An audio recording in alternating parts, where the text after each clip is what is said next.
Good morning, everybody. It's Jane Johnston with the Bar Hill Group at Remax Camosun. I'm here with Andrew Plank. Good morning, Andrew. Good morning. How's it going? You've got your puppy with you today. I do. She's with me all the time, but today she wants an early walk, so she's barking. Nice. I can't hear you. I have to turn up my volume. It's me. I had my... Is that better? Yes, much. Directional mic on.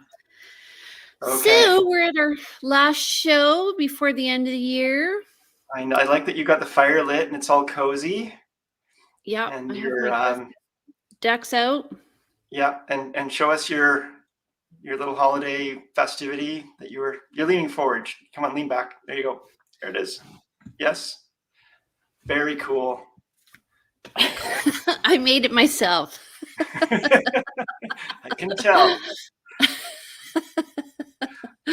So yeah, maybe I'll have it like this today.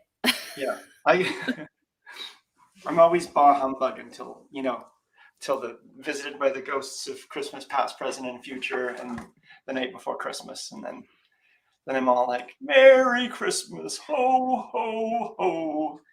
Did you decorate that tree in behind you? No. Is that a decorated tree? It's a decorated thing. Yes, Kim did that. It's beautiful, isn't it? It's kind of fun. We have a real tree. You need a Christmas mug. Yeah. Anyway. Okay, so let's get down to... Pardon? Christmas mason jar. How was your last week? It's been slow for me because my listings, I'm waiting till the new year for those. Although we're going to be discussing, why it might not be such a, bad time to list. But been waiting on those. And then my buyers, there's not much out there. Although I'm going to be out in Soup today for a building inspection, and we're hoping to win out on something tomorrow. I'm just looking at the total listings actually, in the core. So let me just look here. Residential, active, and I'm just going to do houses in the core, West Shore and Peninsula. And single family homes, we have 228 right now. To sell, yeah, between 1,400 or so realtors. There's a lot of new realtors coming in. I think we said that recently, but I'm seeing a lot of, we just had our Christmas, our Royal LePage Christmas party last week. It was a lot of fun. A lot of new faces, a lot of people, and I got to meet Wendy, who's been commenting. Oh, yeah. Yeah. Awesome. So what did she say? She just came up and introduced herself and said hi. And yeah. Did she feel like she knew you? I always find that's the funny part. I don't know how she felt, but it was, it was nice. We're famous now. Walking down the street, people walking up to us. I know you. That's fun. Anyway, so funny. Yeah. Okay, can you angle your camera down a little or sit up a bit so our heads are at the same height? Yeah. Yeah. Awesome. Andrew's my brother from another mother. Yeah. Apparently your brother. Okay, you're real. Okay. You told me before. I remind you of your real brother. I'm sorry out there to Jane's real brother. Tim. It's okay. All right. So let's talk about stats, and then we can get on our subject of to list or not to list. And we can talk about our own history with that. So here we go. I get the feeling you don't like the Christmas decoration in the background. So I feel like I have to come back to this. Go ahead. You just asked, if we did that, and it wasn't really too clear if you were approving or not. I like it. Okay. Just needed to get that out of the way. It's kind of Charlie Brownish. Okay. Yeah, it is kind of Charlie Brownish. We have a very beautiful full tree upstairs. I'll take you for a tour later if you like. Okay. are we going to do the stats or not? I don't think so. Oh, this reminds me of when we first got into real estate. Okay. I'll do the top part, you do the bottom. So for December, we're comparing December 2021.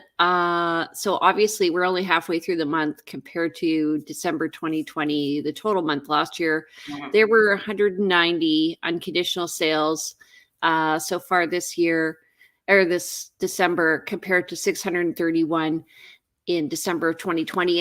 And I will tell you that that was a high number. Usually we're around 400. New listings, 236 so far. And then sales, 450. Sorry, I'm totally messing this up. Cut. Where are you going? Come back. I don't know where you went. Okay. We're going to just edit that out. Okay. So, comparing December 2021 to December 2020, we are halfway through the month this year. We have 190 unconditional sales. I don't expect that to get much higher after the 20th because most lawyers' offices and anybody who's doing conveyancing, like notary publics, are closed for the Christmas holidays. Although that doesn't mean you can still go unconditional on a property and close in late January or February or whatever. This is tracking when a sale went unconditional. So you don't need your lawyer at that point. But Jane's absolutely correct. We're not going to see a lot of people, I think, and I hope. First of all, there will be some people listing more than maybe normal, but the sales are still going to be really, really low for the next few weeks, and especially in the week leading up to Christmas, the week after Christmas, New Year's, people are just not as active. So the majority of sales have already happened for this month. That's my call. Okay, so we're at 190 for December 13th, compared to 631 for the whole month last year, which was very high, and normally it is around 400. Okay, new listings is 236, and we had 456 last year. Mm-hmm. So, and active listings, 876 this year compared to 1,279 last year. Yeah. And you can do the second part. I shall, but I just, something was triggering me. I was triggered by the active listings stat there. This 876 is so, we currently, as of December 13th, have 876 active listings. That 1279, is that the highest number we had throughout the month, or the number we had on the 13th? Total active listings, I think. Because that's going to bump up and down throughout the month here, our active listings stat for December. So it's the other ones which kind of like add up. This one's going to sort of more cycle up and down. You're kind of making me laugh because we look at this stat every month. I know, but it's funny because I don't think I've really sort of tweaked to the fact that when we're going partway through the month on that one, it's one that sort of ranges up and down as opposed to being additive. Anyway. Well, I always like to look at it in term like the second set of stats that we have here, the Market Watch. I always find like the whole week is very interesting because that really gives you your eye on the pulse of what's happening. Mm-hmm. So new listings, go ahead. Yeah. Take it away. In the last 7 days, we've had 121 new listings go live on the multiple listing service. 125 properties out of the active listings went pending. Of the listings that were on, there were 18 price decreases and 4 price increases. 3 properties went back on market after coming off market for whatever reason. 118 were marked as sold, 14 expired, and 1 withdrawn. So when he's saying sold, that means they completed and the new buyers took possession. And compared to last year, that is, I think, lower because last year we had over 600 sales. Yeah, and again, we'll probably see a lot of property. And sold is when people are actually generally paying for the money and moving in. So we're going to see probably not a lot of that happening over the holiday season. So again, that number is probably representing the higher number we're going to see this month. So I have a client who she's in new construction and we're trying to figure out her closing date. And it's unfortunate because, everybody wants to spend Christmas in their new home, but because it's new construction and there are delays that are kind of unavoidable actually due to COVID and the storms and all the stuff. So we may not be able to get them in before Christmas, but we're trying.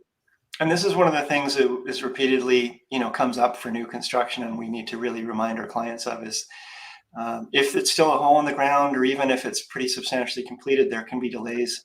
And it's not like a home that's already fully built and everybody's kind of lined up to move. You may not get possession, and I've come across that many, many times. Or even sometimes the building project doesn't actually move forward. They don't have sales or something, really dramatic changes in their disclosure system. Right.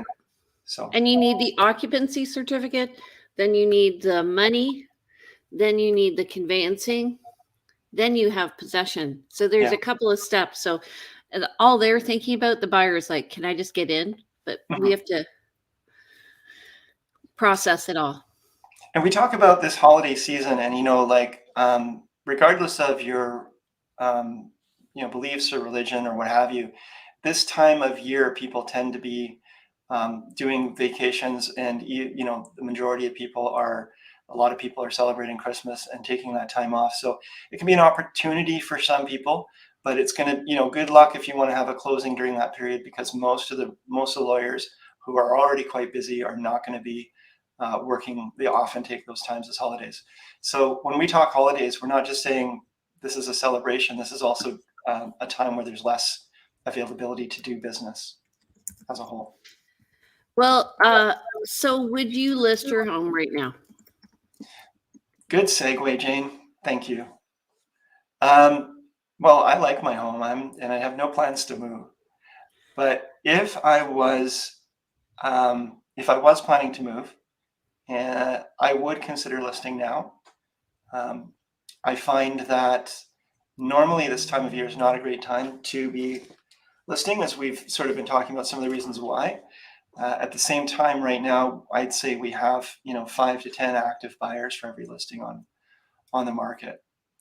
And we don't know what the spring is going to bring. The spring could be an even better time to sell. I'm not saying it's not going to be a great time to sell in the spring, but things can change on a dime. We've seen that before in real estate. And if you want to sell your home, now is definitely not a bad time to sell. What are your thoughts? So normally I would tell people who were in a regular market that wait, because I think that in a regular market, like in a balanced market, it just is naturally quiet at this time of year. I have listed previously, and my dog is, can you hear her? Come here, Ginger. Come here. In a regular market, people are just willing to take a rest and they go away. And usually we have a big winter storm and stuff. But I find right now there's still that angst. Like buyers are like, I need to find a place. I need to find a place, even if they're in a rental. And I'm like, just wait. But they, they're still going for it. And I tell them, if the right house comes up, then let's write an offer. Yeah, definitely would be advising buyers not to wait for spring to buy. If the right property comes up, still to take an action on it. We are expecting to see some measures. Again, we've talked about this before, from the government to try to, and they are really, it sounds like they're very committed to this, to try to soften the blow in the market, bring in a cooling off period for buyers. Mortgage rates are looking like they might be edging up. Well, they are edging up. So there's going to be some extra pressure on the market to adapt, but I've not seen, how do I put this? It just feels like the market will continue to go regardless. I think maybe in the new year, we should, on our metrics that we look at every week, we should look at interest rate and just see, because I think fixed rates are going up, but from what I've heard, variable rates are not. Right. Yeah. So then, it makes sense to discuss both because a lot of people do go with variable rates. And, we have mortgage brokers who come in and talk to us about what kind of factors affect these various rates, whether fixed or variable. And they're two very different kind of metrics and factors is what makes these things change. We've got, record, hello, Bubs. We have record-breaking, Keep going. record-breaking inflation, happening in the States and probably Canada, highest inflation in the last 40 years or so. So that could mean, I believe that could affect variable rates in the future, because variable rates are going to be based on the overnight lending rate, and overnight lending rate is going to be based on Government of Canada's requirements. I don't know. It gets all opaque after that. You're I'm like, talking about accounting or financing, but I'm losing the plot. But the point is these things can change. right. So I think, and also like with all the talk over what's going to be happening with rates, I think we just keep an eye on it so that we can, for me, I just want to be more informed because, if you're on a variable rate and you want to all of a sudden convert, you can do so. Mm-hmm. Right. Mm-hmm. So, how many buyers are you working with right now? Oh, scads, but not actively because they're receiving updates from me. I'm watching for new listings that might fit them, but a new listing that comes in that might fit them is either outside of their price range, because when we started working together, the prices were here and now they're here, or there's just nothing to show them, or I try to find things. I watch the hot sheets. There's just very little to send, so I'm working with, I don't know,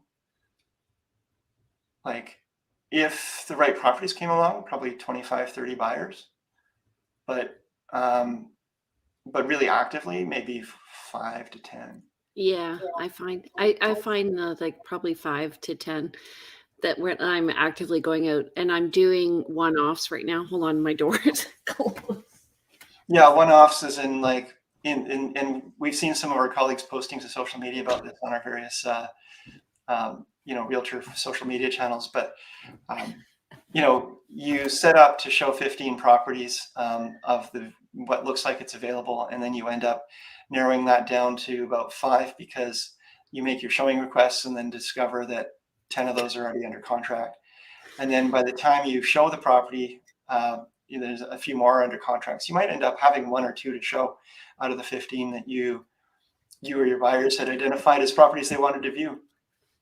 And I had an interesting question come up in an online group that I'm a part of. So we were talking like, what do you say when an agent says, where did you get the comparables for pricing this listing? And it was an agent in the US, and she's actually already had 2 offers, but they haven't come together. It wasn't that they didn't come together on price, they didn't come together on dates and stuff. So she's like, how do I respond to that? So I said, well, first of all, in rising market, there aren't really comparables because it's the market's rising, and sometimes it rises more quickly than others. But also the market value is determined between what a seller is willing to let it go for and what a buyer is willing to pay. And so if there's no inventory, a buyer is willing to pay more to get in, and a seller wants more because they then have to go and find a place. Yeah, you kind of got to look into the intention. Like that question could come from a number of different sort of sources or reasons behind the question. And, why did you price it that way? You're way overpriced and you're being ridiculous. Or, why did you price it that way? Are you trying to get multiple offers and make, 50, make half the real estate board run through this property and show it to all their buyers who are desperate and they have false hope because you've priced it 200,000 under its actual value? Why did you price it this way? Are your sellers crazy?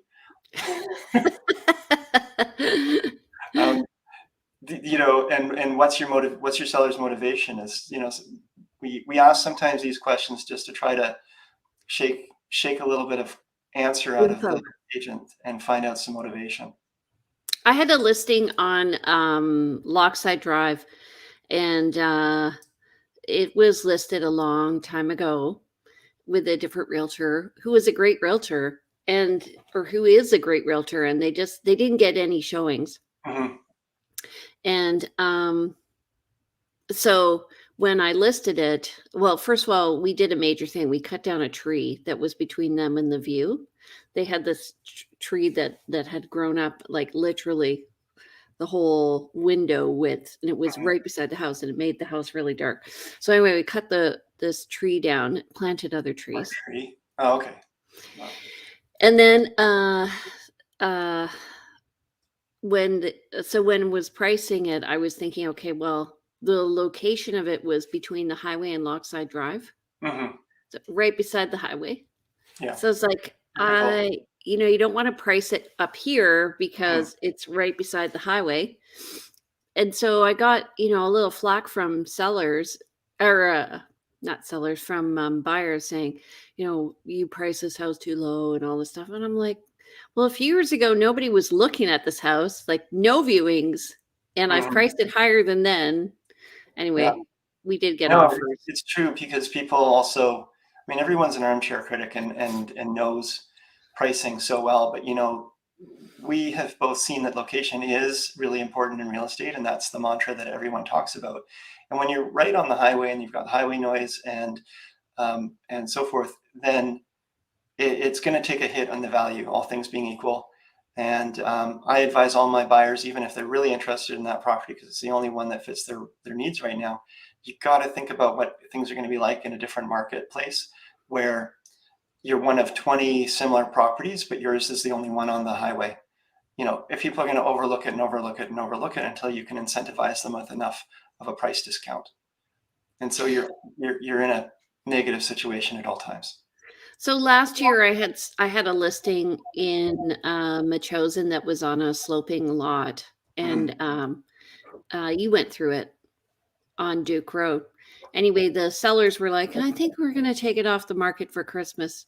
And I said, actually, now is the time to keep it on the market because there's going to be so few listings, Yeah. and anybody looking right now is going to be very motivated. I suggest that you go keep it on the market. It's okay. Put up your Christmas decorations, and they toned it down, but they still kept it up. And then we got an offer, of course, and then it sold. But Okay. uh, you know, I think that is a very typical perspective of a seller, that they don't want to be bothered with people coming through. Over the holidays. Yeah, absolutely. I mean, you not only generally when you have your home listed for sale, you have to keep it in pristine condition, but when you're coming and going and you've got maybe plans to see family and friends, you're shopping for turkeys or cranberries or what have you, and fighting off the hordes at Costco and Thrifties and so forth. You don't want to have to run back home to clean up just for a showing, and also it can be fun to make your home all festive, but it's going to be a little bit fuller, and we usually say declutter and make it pretty bland. So you can do a marketing Christmas, but it's not the same as Christmas. I think too, honestly, you want to concentrate on being with friends and family. You don't want to be thinking about the business of selling your home if you can, and maybe just take a break from it during that period of time. I want to share a a link. This is something a client sent me. Oh, is that on comments or no? Maybe you can share that if that Yeah. didn't go out publicly. But share a link to a Vancouver Sun article, and it was why real estate agents are urging Canadians not to wait for spring to sell their home. And one of my clients mentioned this article to me, and um, it's essentially what we've been talking about here. Why now may not be a bad time to sell, and generally agents do recommend waiting till the spring, but it goes into some detail about low supply versus some areas are better than others. Like Victoria's pretty mild, so we have low supply and we're not in a super harsh winter. This is the one thing I would say with listing your home right now is we've all seen property listings that have like snow in the front yard or on the roof.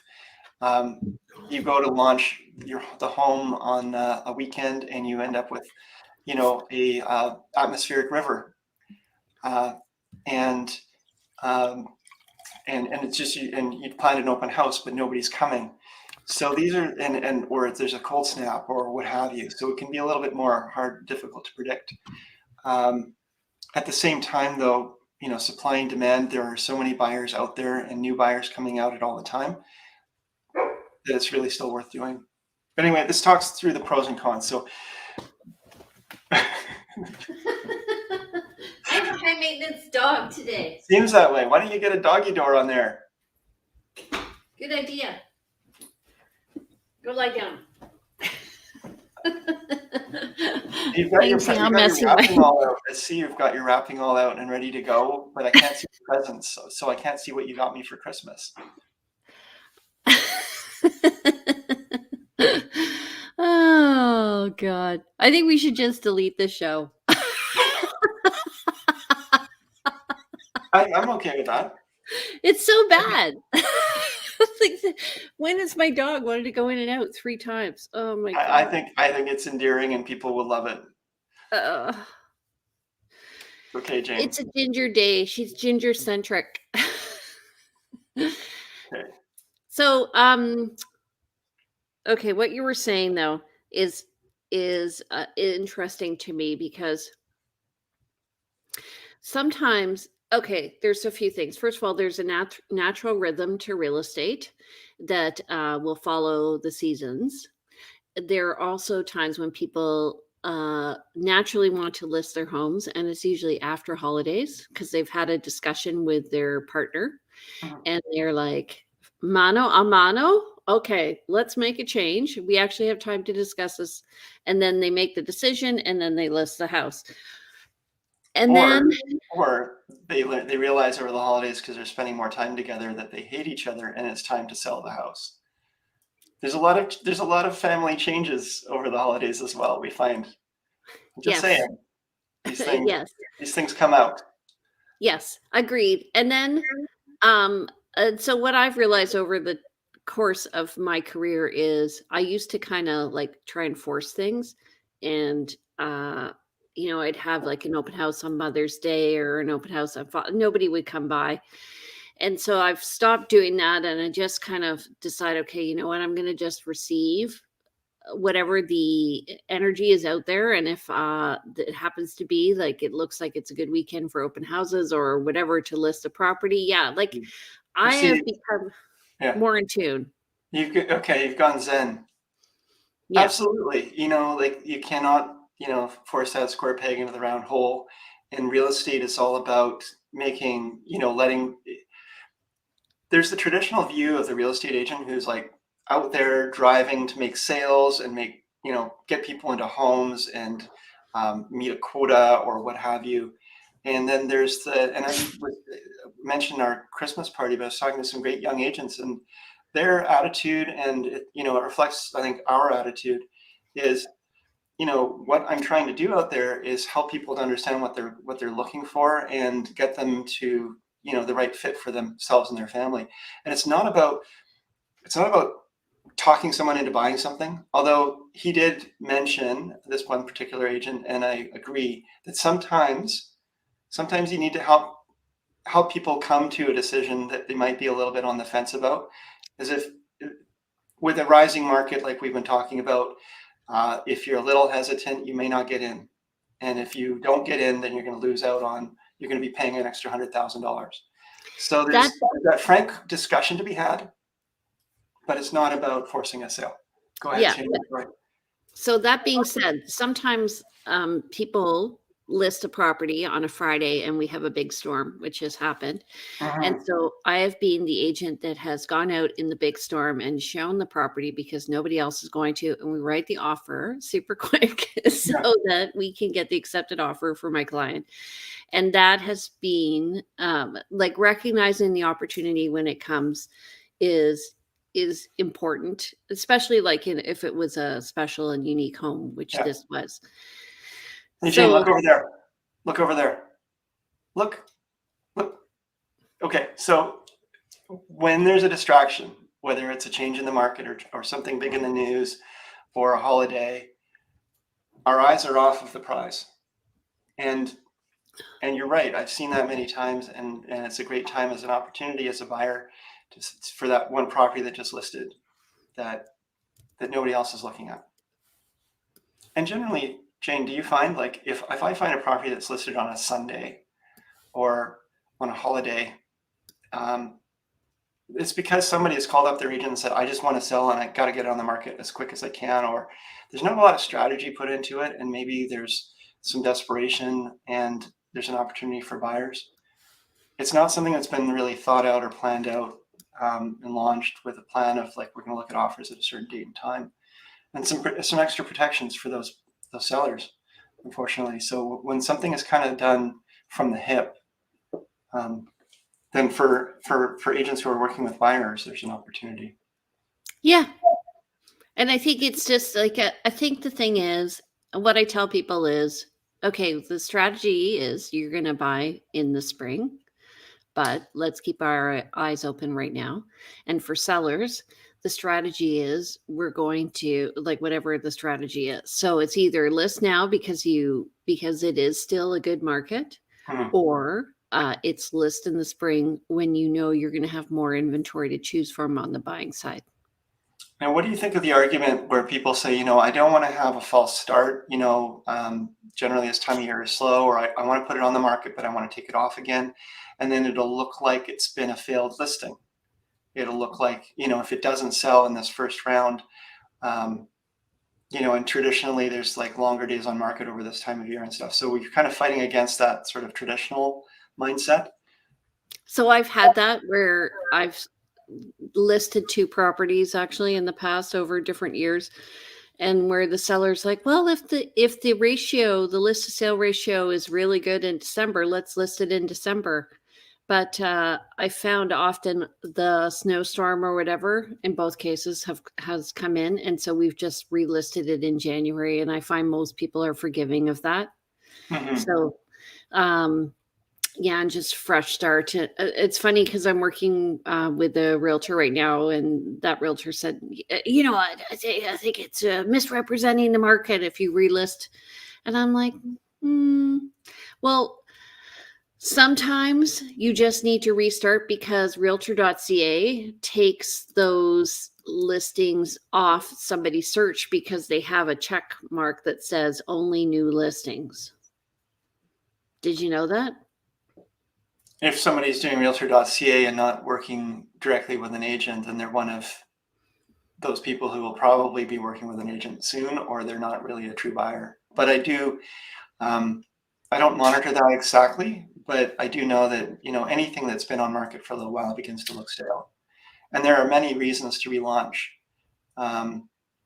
because you want someone to have a fresh look at the place, and there may be something about it that there was that missed launch, that missed opportunity, despite our best efforts to provide a really great launch of that property.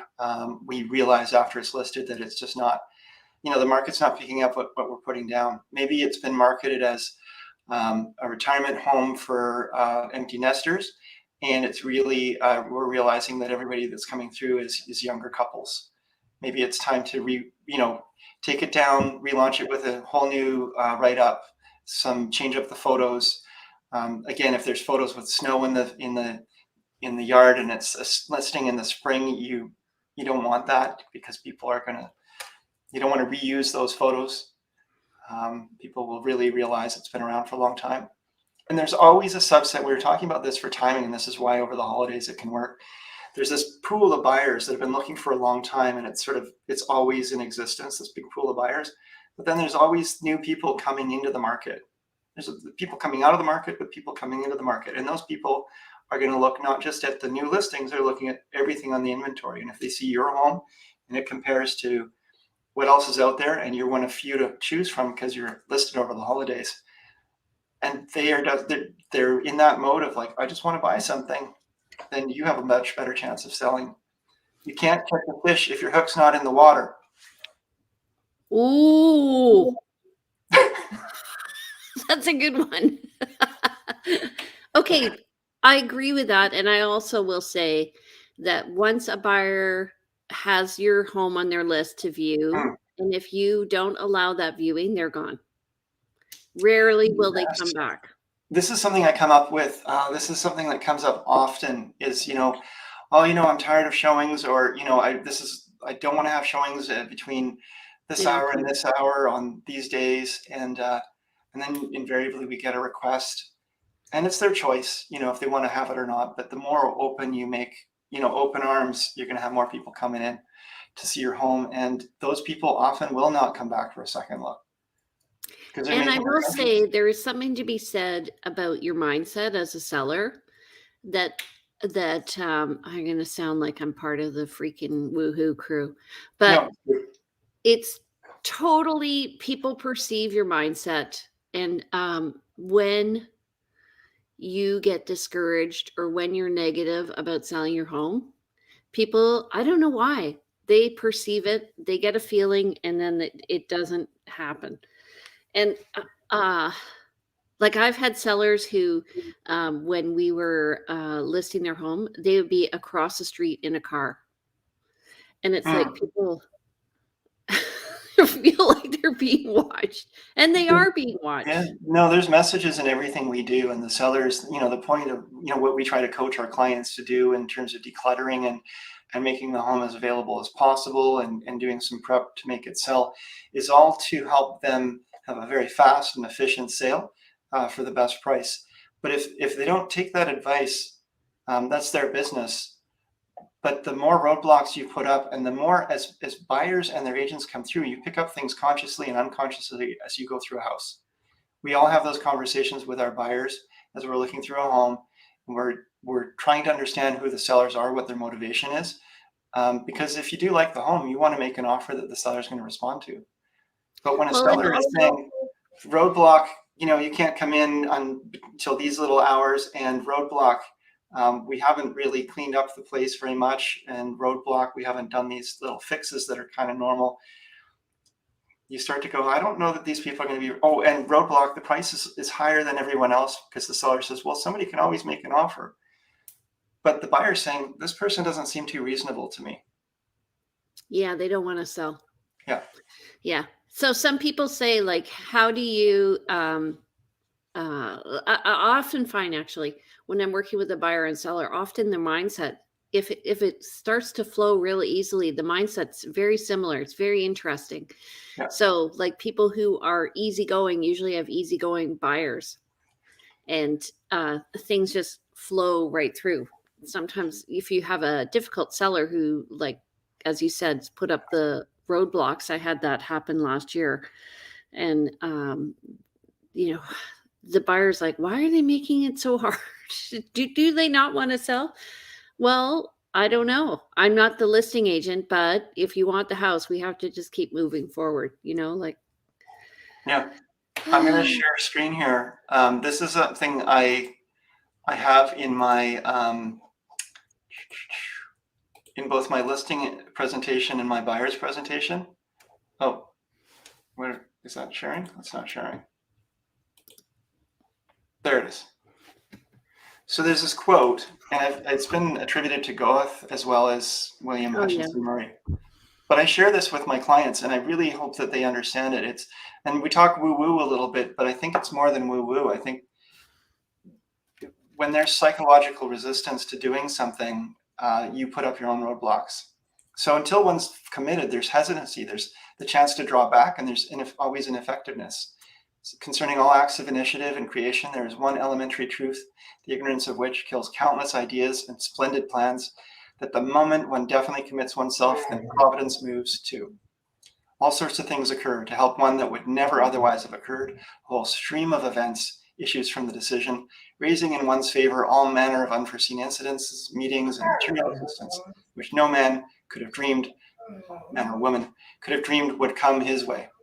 Whatever you can do or dream you can, begin it. Boldness has genius, power, and magic in it. Begin it now.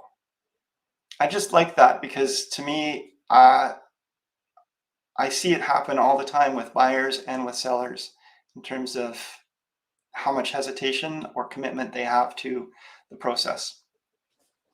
And so I think it's a really great thing to share with clients, because I want to know when I'm working with someone if they're really committed. Yeah. And even as a listing agent, if you sense that your seller is not into it, it's hard to sell a property. Yeah. So, and it's true though that selling a property is an emotional roller coaster, and we go through waves of like, I don't know if I'm doing the right thing, or I really hate this, and I don't want to have to keep my home clean for the, again and again for these showings that keep getting feedback that it's not for them, or I don't like the floor plan. Or can you only send people that have, pre-qualified and make sure that they've read all of the listing and seen the floor plans? And I only want people who are working with serious realtor, serious buyers. Serious buyers. And yeah.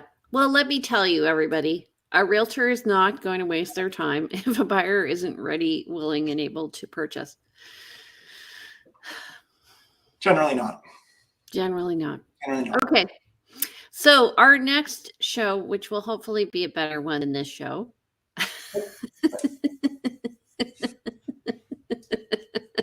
It wasn't a bad one, but my dog is not cooperating with me. I don't know if you noticed, my left shoulder is moving. I have had to pet her for 40 minutes now. So when do you want to do the next show? I think we're doing our next show in January. Yeah. We're going to take a break. January 10th. Sounds good. Okay. And shall we have some people on? Do you want to have any guests? Let's talk about it over the holidays. We can always bring a mortgage broker back in. I think there's going to be some interesting changes coming in the new year. That's probably a good thing to launch with. Okay. I'm sorry I've been distracted. You've been great. It's all good. Gingerella.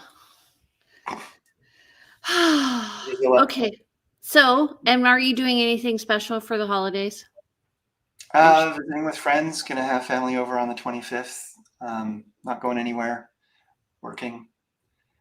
And that's going to be about it. Yourself?